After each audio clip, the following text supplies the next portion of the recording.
जैसे कि आप सभी जानते हैं, सच की हमेशा जीत होती है और हमारी एक छोटी सी प्रयास आप तक बड़ी खबर पहुंचाती है। तो स्वागत करते हैं आप सभी का STS न्यूज़ चैनल पर। आगे बढ़ने से पहले आप इस वीडियो को लाइक और चैनल को सब्सक्राइब जरूर कर ले और साथ में बेल आइकन भी प्रेस कर ले। चलिए बढ़ते हैं खबरों की। जी हां, आपको बता दें, झारखंड के मुख्यमंत्री हेमंत सोरेन की मुश्किलें बढ़ गई है। मनी लॉन्ड्रिंग केस में प्रवर्तन निदेशालय ने उन्हें समन जारी किया। ईडी ने हेमंत सोरेन के 14 अगस्त को पूछताछ के लिए बुलाया। ईडी का आरोप है कि जमीन घोटाले में सीएम सोरेन के साथ उनके परिवार के सदस्यों को भी हाथ है। इस मामले में अब तक 13 लोगों की गिरफ्तारी की जा चुकी है। ईडी ने जमीन घोटाले से जुड़े अवैध खनन मामले में झारखंड के सीएम हेमंत सोरेन से इससे पहले 18 नवंबर 2022 को करीब 10 घंटे तक पूछताछ की थी। विपक्ष की ओर से मोदी सरकार के खिलाफ लाए गए विश्वास प्रस्ताव पर लोकसभा में मंगलवार से चर्चा शुरू हो चुकी है और लोकसभा में विश्वास प्रस्ताव पर चर्चा की शुरुआत कांग्रेस सांसद गौरव गोगोई ने की। बीजेपी तरफ से निशिकांत दुबे ने उन्हें जवाब दिया। दुबे ने इस दौरान राहुल गांधी पर भी निशाना साधा। वहीं किरण रिजिजू ने विपक्षी गठबंधन इंडिया पर तंज कसा। रिजिजू ने कहा, ये लोग भारत विरोधी काम करेंगे और अपने गठबंधन का नाम इंडिया रख लेंगे। कांग्रेस सांसद गौरव गोगोई ने विश्वास प्रस्ताव पर चर्चा की शुरुआत की। उन्होंने 35 मिनट भाषण दिया। इस दौरान उन्होंने मणिपुर हिंसा को लेकर विदेश नीति तक के मुद्दे पर सरकार को घेरा। राजस्थान में महिलाओं के खिलाफ बढ़ते अपराध को लेकर CM Ashok Gehlot action mode में है। बीती रात कानून व्यवस्था की बैठक में अफसरों को महिलाओं और बच्चियों के साथ छेड़छाड़ करने वालों के खिलाफ सख्त कार्रवाई करने के आदेश दे दिए। सीएम गहलोत ने कहा, ऐसे मंचलों का रिकॉर्ड मेंटेन किया जाए और यदि कोई कैरेक्टर सर्टिफिकेट में छेड़छाड़ में लिप्त पाया जाता है तो सरकारी नौकरी से उन्हें अयोग्य घोषित करने तक की कार्रवाई की जाएगी। कांग्रेस नेता राहुल गांधी की संसद सदस्यता बहाल होने के बाद उन्हें एक बार फिर दिल्ली में सरकारी बंगला आवंटित कर दिया गया है। बंगला वापस मिलने के बाद राहुल गांधी से जब इस बारे में सवाल किया गया तो उन्होंने कहा, पूरा हिंदुस्तान मेरा घर है। सुप्रीम कोर्ट द्वारा 2019 के मोदी उपनाम मानहानि मामले में राहुल गांधी की सजा पर रोक के बाद उनकी संसद सदस्यता को बहाल कर दिया गया। वहीं सूत्रों के मुताबिक लोकसभा की आवास समिति ने राहुल गांधी को उनका पुराना 12 तुगलक लेन वाला बंगला आवंटित किया। चुनाव आयोग ने मंगलवार को 6 राज्यों की 7 विधानसभा सीटों पर उपचुनाव की तारीखों का ऐलान कर दिया। इस सभी सीटों पर 5 सितंबर को मतदान होगा और इसके बाद 8 सितंबर को तारीख मतगणना के लिए तय की गई है। इन 4 राज्यों में त्रिपुरा, केरल, झारखंड, पश्चिम बंगाल, उत्तर प्रदेश और उत्तराखंड शामिल है। केरल की सीट कांग्रेस के दिग्गज नेता ओमान चांडी के निधन के बाद खाली हुई है।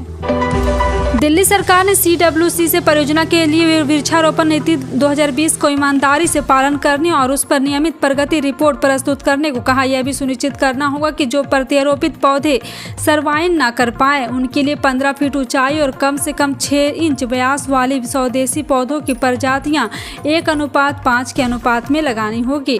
जी हां, आपको बता दें कि यहां पर अरविंद केजरीवाल मुख्यमंत्री कॉमन सेंट्रल सेक्रेटरी बिल्डिंग के निर्माण कार्य के लिए 107 पेड़ों का ट्रांसप्लांट करने या हटाने के प्रस्ताव को मंजूरी दे दी। गुरुग्राम में हुई महापंचायत के बाद निकाले गए जुलूस के दौरान हिंदू परिवार और दुकानदारों से मुसलमान के बहिष्कार के आह्वान के खिलाफ सुप्रीम कोर्ट में याचिका दायर की गई। याचिकाकर्ता शाहीन अब्दुल्ला ने हेट स्पीच मामले में यह हस्तक्षेप याचिका दायर की है।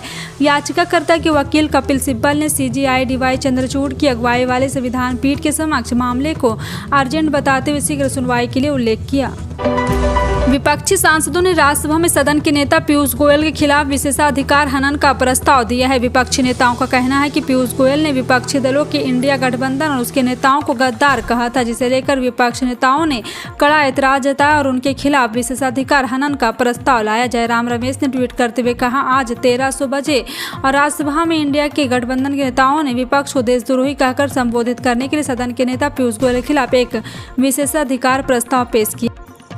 संसद के निचले सदन यानी लोकसभा में विपक्ष द्वारा लाए गए अविश्वास प्रस्ताव पर मंगलवार को चर्चा हुई। इस दौरान गौरव गोगोई, सुप्रिया सुले सहित विपक्ष के कई सांसदों ने सरकार पर निशाना साधा। यूपी के मैनपुरी से समाजवादी पार्टी के सांसद डिम्पल यादव ने भी जमकर सरकार का घेराव किया।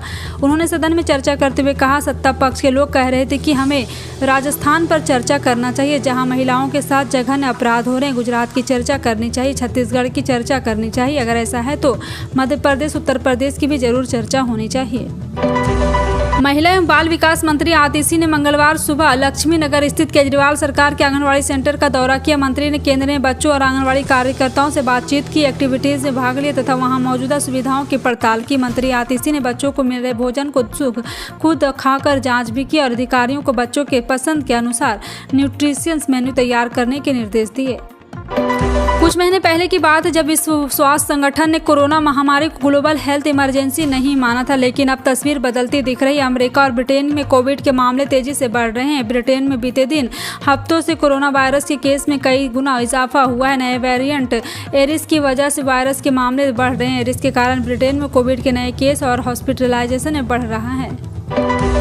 उत्तर प्रदेश के मुख्यमंत्री योगी आदित्यनाथ ने मंगलवार को विधानसभा में पूर्व मुख्यमंत्री और नेता विरोधी दल अखिलेश यादव को प्रदेश में बेरोजगारी और शिक्षा पर पूछे गए सवाल पर आईना दिखाया। मुख्यमंत्री ने कहा कि अच्छा है कि नेता विरोधी दल को भी अब जनसंख्या की चिंता होने लगी। इसी को नियंत्रित करने के लिए हम लोग समान कानून की बात कर रहे हैं। भारतीय क्रिकेटर मनोज तिवारी ने संन्यास से अपना नाम वापस ले लिया। उन्होंने 3 अगस्त को अपने संन्यास का ऐलान किया, लेकिन अब 5 दिन बाद खबर है कि उन्होंने फिलहाल के लिए संन्यास का अपना इरादा बदल दिया है। मनोज तिवारी ने क्रिकेट के सभी फॉर्मेट से रिटायरमेंट की घोषणा की थी, लेकिन रिपोर्ट के मुताबिक वो संन्यास से वापसी करेंगे और बंगाल के लिए घरेलू क्रिकेट खेलेंगे। दिल्ली में केजरीवाल सरकार में कैबिनेट मंत्री सौरभ भारद्वाज ने राज्यसभा में सत्ताधारी सांसद के नाम को विपक्षी सूची में शामिल किए जाने को लेकर केंद्र की सत्ताधारी पार्टी बीजेपी पर हमला बोला। उन्होंने कहा कि संसद में यह कहा जाना कि राघव चड्ढा के द्वारा झूठे हस्ताक्षर किए गए यह सरासर गलत है। दिल्ली के मंत्री ने कहा किसी भी संसदीय सदस्य हस्ताक्षर की जरूरत इस मोशन पर नहीं होती और न ही उस पर किसी सांसद का हस्ताक्षर होता है। किसी शैक्षणिक संस्थान में प्रवेश चाहिए, ड्राइविंग लाइसेंस बनवाना हो, मतदाता सूची में नाम दर्ज कराना है या आधार कार्ड बनवाना था, इनसे इतर विभाग का पंजीकरण कराना है या सरकारी नौकरी हासिल करनी, अब आपका जन्म प्रमाण पत्र एकल दस्तावेज के रूप में मान्य होगा। सोमवार को राज्यसभा ने भी जन्म और मृत्यु पंजीकरण विधेयक 2023 को ध्वनि मत से मंजूरी दे दी। भारतीय शेयर बाजार की सर्वोच्च संस्था सेबी को एक ताकतवर संस्थान माना जाता है, लेकिन कंपनियों द्वारा यहां पे एक बार फिर से करीब 73,000 करोड़ रुपए वसूलने में खुद सेबी के ही पसीने छूट रहे। थक हार कर भारतीय प्रतिभूति एवं विनिमय बोर्ड ने 73,287 करोड़ रुपए के बकाया को मुश्किल से वसूला है।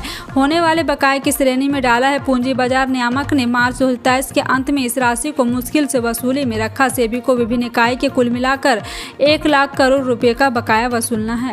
पाकिस्तान ने रविवार को करीब 43 लोगों की मौत की नींद सुला देने वाले ट्रेन हादसे की वजह प्रारंभिक थी या फिर आपको बता दें कि यहां सामने आ गई है और जांच अधिकारी का कहना है कि इस भीषण हादसे की वजह फीस प्लेट की पटरियों के 2 छोर को जोड़ने वाला का ना होना और एक पटरी का क्षतिग्रस्त होना था, लेकिन उन्होंने बताया कि इन दोनों वजहों के चलते हजारा एक्सप्रेस नाम की ट्रेन पटरी से उतर गई। पाकिस्तान के सिंध प्रांत में हुई इस ट्रेन दुर्घटना की जाँच की प्रारंभिक रिपोर्ट आ गई, जिसमें यह बात कही गई है।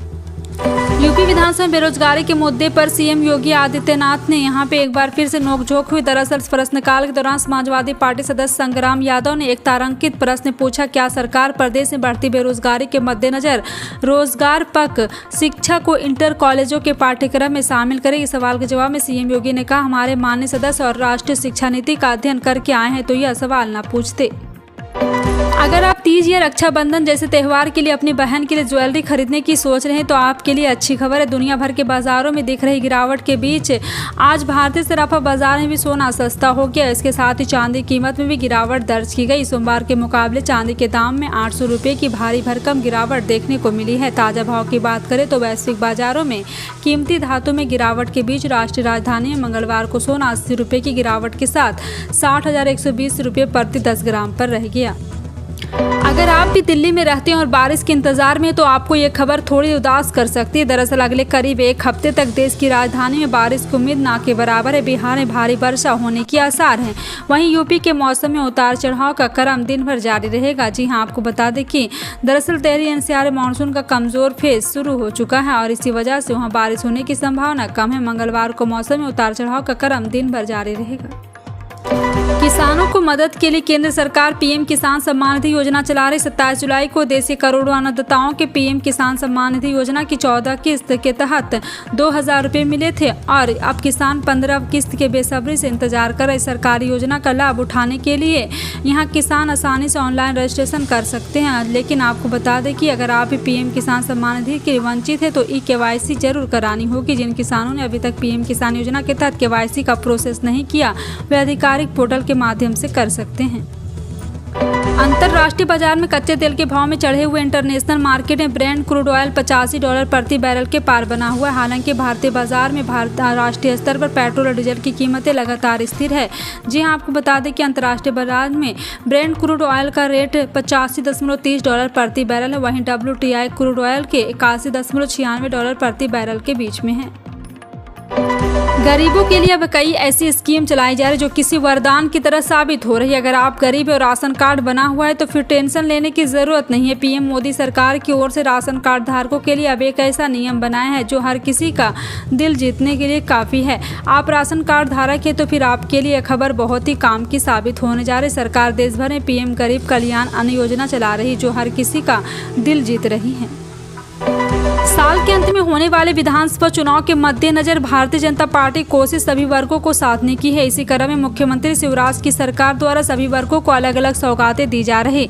अब सीएम शिवराज ने पेंशनर्स को लेकर भी बड़ी घोषणा की। मध्य प्रदेश सरकार ने पेंशनर्स को लेकर भी बड़ी फैसला लिया है। चुनावी साल में सरकार का एक और बड़ा तोहफा, शिवराज सरकार ने पेंशन भोगियों को पेंशन में महंगाई भत्ता बढ़ा दिया। पेंशनर्स को 38% महंगाई भत्ता मिलेगा और पहले 33% महंगाई भत्ता मिलता था। फिलहाल आपका इन सभी खबरों पर क्या कहना है, कमेंट सेक्शन में टाइप करके जरूर बताएं। इस तरह की पल पल की अपडेट जानने के लिए जुड़े हैं आप अपने NTS न्यूज़ चैनल से। मिलते हैं अगली बड़ी खबर में, तब तक के लिए जय हिंद।